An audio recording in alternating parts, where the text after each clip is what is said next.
हिंदू धर्म में पितृपक्ष का विशेष महत्व है। पितृपक्ष में पूरे 16 दिनों तक पितरों का पिंडदान किया जाता है और उनके प्रति आभार व्यक्त किया जाता है। ऐसी मान्यता है, इस दिन विधि पूर्वक पितरों का श्राद्ध करने से उनकी आत्मा को शांति मिलती है। पितृपक्ष के नौमी तिथि को मातृ नवमी मनाया जाता है। ऐसी मान्यता है कि यदि इस दिन विधि पूर्वक मातृ पितरों का श्राद्ध किया जाए तो उनकी आत्मा को शांति मिलती है। इसलिए पितृपक्ष में मातृनवमी का विशेष महत्व है। मातृनवमी का श्राद्ध करने से परिवार में सुख समृद्धि आती है। इसलिए पितृपक्ष के दौरान मातृनवमी के दिन जिस घर की महिला मातृनवमी की पूजा पाठ करती है तो उन्हें सौभाग्य की प्राप्ति होती है और दिवंगत माताओं का श्राद्ध करने से पूरे परिवार पर उनकी कृपा भी बरसती रहती है। ओम नमः शिवाय। जय श्री कृष्णा। आप सभी का सनातन धर्मसार चैनल पर बहुत बहुत स्वागत है। मित्रों, हिंदी पंचांग के अनुसार मातृनवमी हर वर्ष आश्विन मास के कृष्ण पक्ष की नवमी तिथि को मनाई जाती है। इस दिन दिवंगत माताओं, बहुओं और बेटियों का पिंडदान किया जाता है। जिनकी मृत्यु सुहागिन के रूप में हुई हो, उन सभी मृतक पितरों का इस दिन श्राद्ध किया जाता है। इसलिए इसे मातृनवमी का श्राद्ध भी कहा जाता है। आश्विन मास के कृष्ण पक्ष की नवमी तिथि को मातृनवमी की विधिवत पूजा अर्चना की जाती है। भाद्रपद की पूर्णिमा एवं आश्विन मास के कृष्ण पक्ष की प्रतिपदा से अमावस्या तक का समय पितृपक्ष कहलाता है। हिंदू धर्म में पितृपक्ष की नवमी तिथि पर माताओं और सुहागिन स्त्रियों के लिए श्राद्ध और तर्पण करने का विधान है। आश्विन मास के प्रतिपदा से मातृनवमी तक जिनकी माताएं नहीं हैं, उनकी दिवंगत माता को जल का तर्पण किया जाता है।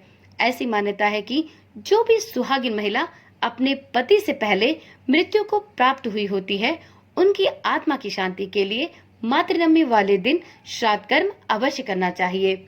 इससे उनकी आत्मा तो तृप्त होती ही है, साथ में जो भी मातृनवमी के दिन पितरों का तर्पण करते हैं, उनको भी सौभाग्यवती ही इस दुनिया से विदा होने का पितरों के द्वारा आशीर्वाद प्राप्त होता है। तो इसलिए मातृनवमी के दिन प्राय सभी सुहागिन महिलाएं अपनी सास, अपनी दादी सास या किसी भी सुहागिन मृतक पितर का श्राद्ध करती हैं।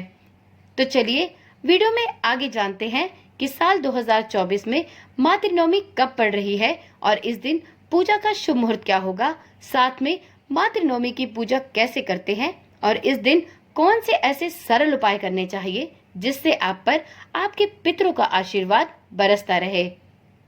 25 सितंबर को नवमी तिथि का प्रारंभ होगा दोपहर के 12:10 पर और नवमी तिथि समाप्त होगी 26 सितंबर 2024 को दोपहर के 12:25 पर। अब जानते हैं नवमी तिथि पर मातृ पितरों का पूजा का शुभ मुहूर्त क्या होने वाला है। तो मित्रों, पितृपक्ष में पितरों की पूजा के निमित्त अपराह्न काल सबसे उचित होता है।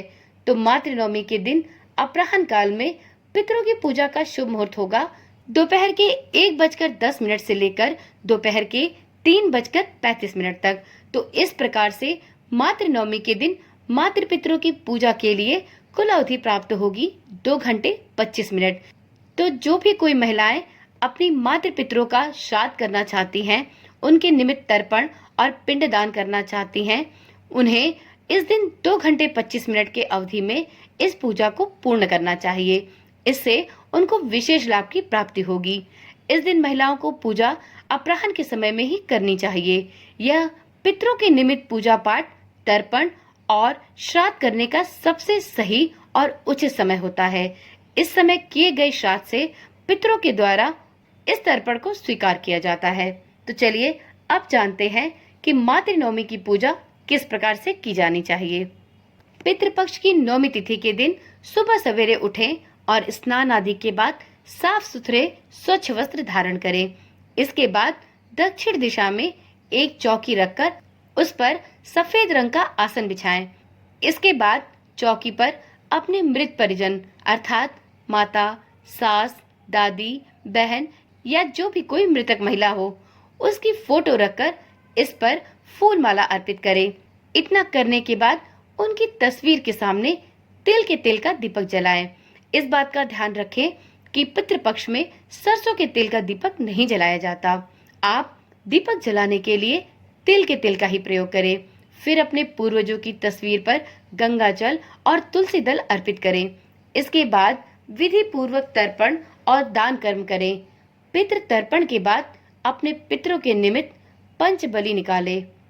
इस दिन आप जो भी भोजन तैयार करें उसमें से भोजन सबसे पहले गायों को खिलाएं और जिन पितरों का श्राद्ध करना है उनके लिए भी भोजन निकालकर अपने घर के बाहर जाकर दक्षिण दिशा में साफ सुथरे स्थान पर रखें। इसके बाद विधि पूर्वक तर्पण और दान कर्म करें। पितृ तर्पण के बाद अपने पितरों के निमित्त पंचबलि भोग अवश्य निकालें। पंचबलि के अंतर्गत 5 जीवों के निमित्त भोजन निकाला जाता है, यानी इस दिन गाय, कौवा, चींटी, चिड़िया और ब्राह्मण के लिए भोजन अवश्य निकालें। अब जानते हैं मातृ नवमी से संबंधित कुछ प्रश्नों के उत्तर। तो सबसे पहला प्रश्न है, नवमी का श्राद्ध कब करें? तो मित्रों, पितृपक्ष में किसी भी प्रकार का श्राद्ध कर्म अपराह्न के समय करना सर्वथा उचित होता है। तो आप भी मातृ नवमी के दिन अपने मातृ पितरों का श्राद्ध कर्म अपराह्न के समय ही करें।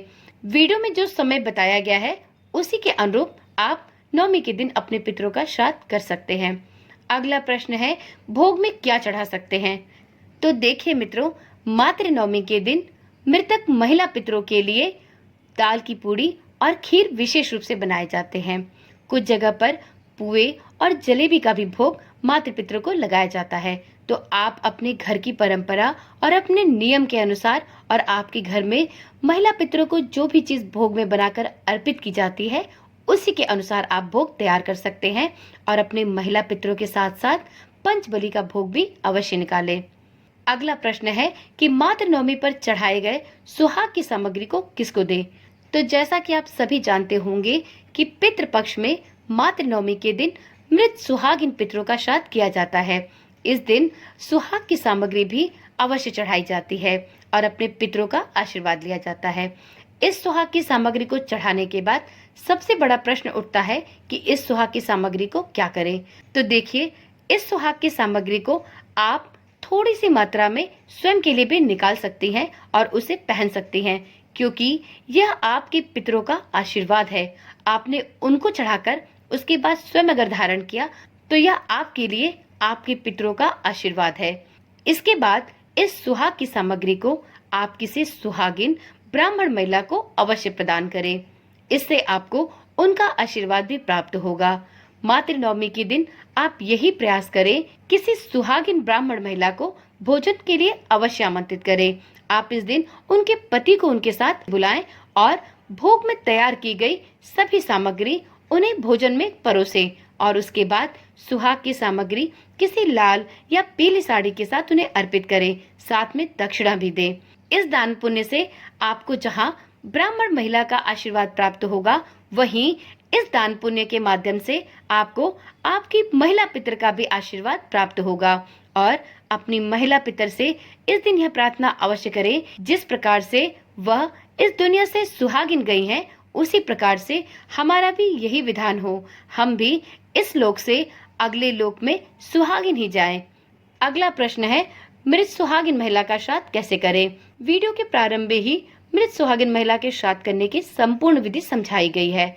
आप वीडियो को अच्छी प्रकार से देखकर इसी प्रकार से मृत सुहागिन महिला का श्राद्ध कर सकते हैं। अगला और अंतिम प्रश्न है, क्या मृतका का श्राद्ध कोई महिला कर सकती है? तो जी हाँ, मृतक महिला का श्राद्ध घर की महिलाओं को ही करना चाहिए। इसे सबसे ज्यादा ही शुभ फलदायी माना जाता है। यदि घर में सुहागिन महिला है तो उन्हें ही अपने माता पितरों का श्राद्ध करना चाहिए। इस वीडियो के माध्यम से अब जानते हैं कि मातृ नवमी के दिन ऐसे कौन से 3 कार्य हैं जिन्हें प्रत्येक महिला को अवश्य करना चाहिए। मातृ नवमी का दिन सभी सुहागिन महिलाओं के लिए बहुत ही विशेष और फलदायी होता है। यदि आप इस दिन अपने मृतक परिजनों का श्राद्ध करती हैं, तो आपको उनका आशीर्वाद प्राप्त होता है। आपको अपने पितरों के माध्यम से सुहागिन ही इस दुनिया से विदा होने का आशीर्वाद प्राप्त होता है। तो इस अवसर पर आप अवश्य ही अपने मातृ पितरों का श्राद्ध करें और साथ में ये 3 कार्य भी अवश्य करें। मातृ नवमी के भोग में आपके मृतक महिला पितर को जो भी चीजें पसंद रही हो आप उस दिन वह अवश्य बनाएं और उस दिन उस विशेष भोग को उन्हें अवश्य अर्पित करें। वैसे तो मातृनवमी के दिन प्राय सभी स्थानों पर दाल की पूरी और खीर बनाई जाती है। आप अपने नियम के अनुसार देख लें और अपने महिला पितर के रुचि के अनुसार ही उस दिन का भोजन तैयार करें। इस दिन सुहाग की सामग्री किसी महिला ब्राह्मण को बुलाकर अवश्य दें, उसे भोजन कराएं और इसके बाद उसे दान दक्षिणा के साथ सुहाग की सामग्री भी अवश्य दें। इस दिन आप अपने मृत सुहागिन पितर के लिए तर्पण अवश्य करें। यह काम प्राय सभी महिलाओं को करना चाहिए। इससे आपको आपके पितरों का विशेष आशीर्वाद प्राप्त होता है। तो चलिए मित्रों, आज की वीडियो यहीं पर समाप्त करते हैं। कल मिलते हैं एक नई वीडियो, एक नई जानकारी के साथ। चैनल के साथ जुड़े रहने के लिए चैनल को अभी ही सब्सक्राइब कर लें। ओम नमः शिवाय। जय श्री कृष्णा। राधे राधे।